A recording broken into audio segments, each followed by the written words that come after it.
What's going on, everyone? Today we have to talk about ASTER here. We're going to talk about where I see this thing going next. Remember, I'm not a financial advisor. None of this is financial advice, but let's get straight into it, guys.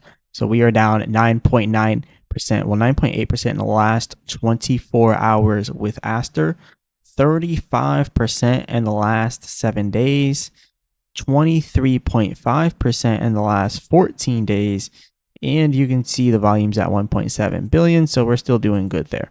So one thing I do want to mention before we get into all the price action and stuff, we have a airdrop that's going on, and this is for the refunds. So trading fee refunds. So as you can see here, trading fee refunds for the ASTER Stage 2 airdrop program have started rolling out. The process will take a few hours, and all transactions are expected to be completed by October 14th. So this is pretty big. So they're giving back all the, well, not all of it, obviously. They're giving back the trading fees in the form of a refund airdrop. And it's kind of nice because if you think about it, that same money, people are probably going to put it back into trading on ASTER. So this is going to create like a funnel of money. It's just going to keep, going. And that's kind of also how ASTER keeps such a high amount of trading volume, by doing stuff like this. So that's pretty good. That's pretty good on their side. So anyways, some people have been saying how they think ASTER is going down to $1.23, all this other stuff. This person says possibly $1. Let's see what we can come up here with ASTER. So I like to trade inside of wedge patterns. I like to trade with channel patterns, right? Channels. I also like to do some indicators like the % trend exhaustion, the MACD.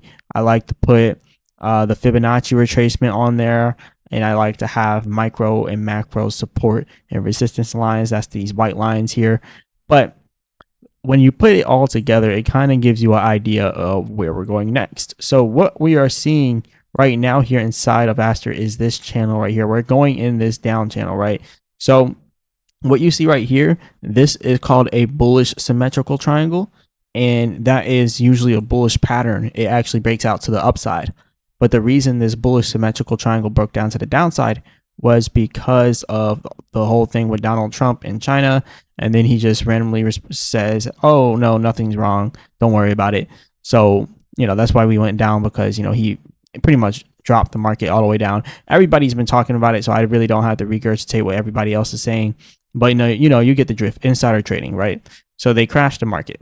But now we are inside of this current downtrending channel. So we have one of two things to do. The first thing is obvious, that we could just break out and take off from here, which actually has a high likelihood of happening. Or the second way is we can just break down to this support down here and then take off, right? Going down towards $1, or even the bottom area here at like 91 cents, this support down here at 90 cents at that Fibonacci, and then bouncing off. So one of those two things are going to happen, but either way, ASTER is going to end up taking off. It's at the end of this channel from this downtrend. It should end up taking off somewhere in this area. So I would say either right now or pulling back again to the bottom area all the way down here by like 90 cents and then taking off from that support. But one of the theses here that actually help support the thesis of ASTER just breaking out right now is the % trend exhaustion. Just now, it almost looks like it wants to take off, right? It almost looks like it wants to take off, but it just now crossed down here at the bottom, and it almost looks like it wants to take off, doesn't it? And then you can come over here and look at the MACD, and this is the 30-minute chart, so this is pretty short term. We have some buying pressure here, so short term, it definitely looks like we're gonna move up here to the top of this trend line. But the real question is, when we get up here to the top of this trend line of this channel, which is at $1.44, is it just going to reject from there? Is it just going to hit $1.44, $1.45, and then reject? Because according to the MACD and the % trend exhaustion, it should be on its way up there to the top of that area. And that would be, a quick little short, right? It would be a quick little short, or not short, a quick little long position there that you're just going to get in and get out. A quick little 5% that you could actually make some money off of, 5 to 6%, just a little trade you can go get right there.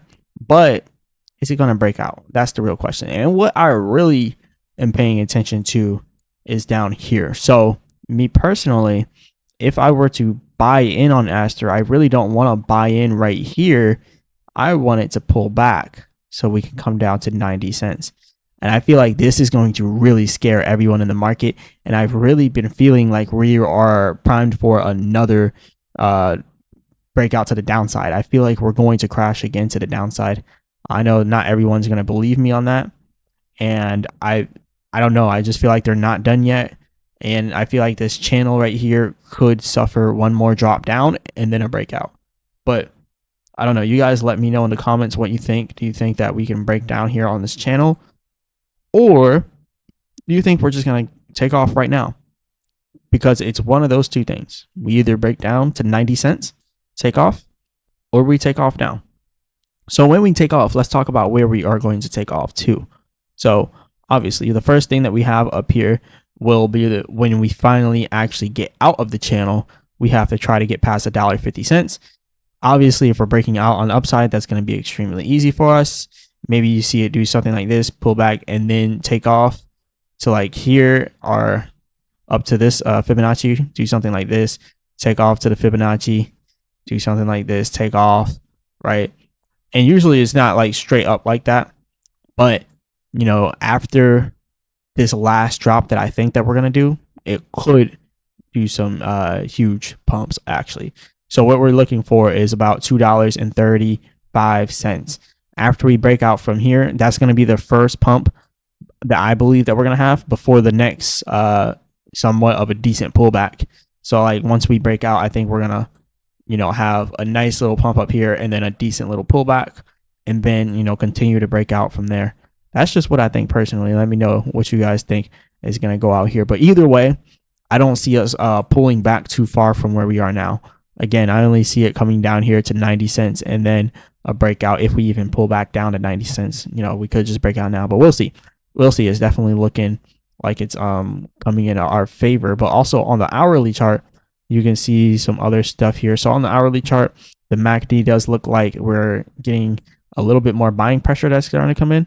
You can kind of see how the selling is slowing down here. So hopefully we see the buying just taking off from here. But if we keep seeing more selling pressure again, that's going to push us downwards. And then on the 4-hour chart here, a little bit of selling volume. So all we can really do is wait and see what happens at this point. Either way, Aster is going to take off. And what you need to be asking yourself is, do you want to wait until it hits 90 cents and try to buy at the very bottom? Or do you want to slowly size in your position, dollar cost average until it reaches the bottom, just in case it doesn't go all the way down to 90 cents before it takes off, right? Because what if it takes off by coming down here? Or what if it takes off from this level?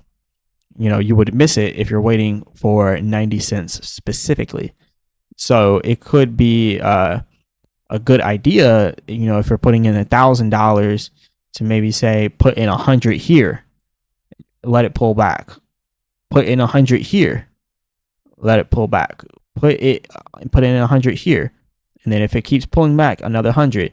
And then if you notice, oh, it's starting to take off, and you haven't put in all your money, you know, wait for a little bit of a pullback and before it keeps going back up, and then put all of it in and then let it ride. You know, that's just a little bit of a strategy that I've noticed over the years to work. You know, just dollar cost averaging is usually your best bet instead of trying to time the market every single time. We don't need to time the market. All we need to know is timing the direction of the market. Around which time period is the market going to be going up, and around which time period is the market going to be going down. So at this moment, it seems like we could be going down for a little bit longer, but we also might just break out. So starting the position size here is definitely good, because if it starts to break out from here and then pulls back, then you know you need to put some more in before it keeps going off, right? But yeah, this is pretty much all I got for you guys today. I'm gonna keep you guys updated on this. Definitely hit the like button and subscribe. Remember, I'm not a financial advisor. None of this is financial advice. And go ahead and become a member of the channel, guys. I go over any project that you guys want me to go over. Shout out to the members that we have now. It's actually increasing pretty fast right now, so that's good. We're going to be doing members only live streams, and I feel like that's going to be more beneficial, because a lot of times when I do live streams. It's hard to get, a lot of people to come in, interact, and then we're just, dead air, right? But I want to have people that are actually, supporting the channel, that have the actual questions, that actually need the help, right? So when we do that, just ask me, hey, can you go over this? Can you go over that? That's what these member live streams are going to be about. Give me your specific projects, your specific plays, and how long you want to hold them for, and what I think you should do with it now. Whether you should get in now, get out now, all that. And also, I'll do specific videos for you guys too. So if you guys want me to create a whole video based on a project that you want me to review for you, I'll review it, as long as it's no low cap scam coin. I don't do low caps. It has to be mid cap plus, right? It can't be no low cap. I don't want to do that. But anyways, this is all I got for you guys today. As always, I'll be back with another video.